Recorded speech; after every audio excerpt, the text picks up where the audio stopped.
how to add music to your Facebook profile. So if you want to add music to your Facebook profile, then first you need to open up your Facebook application.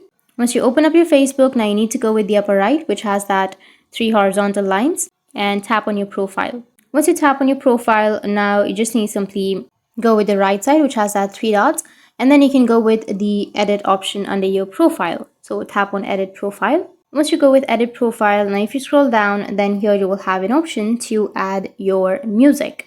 But if you don't find the option right here, then you can go back and just go with the settings. So tap on settings and privacy, tap on settings, and here under audience and visibility, tap on profile details.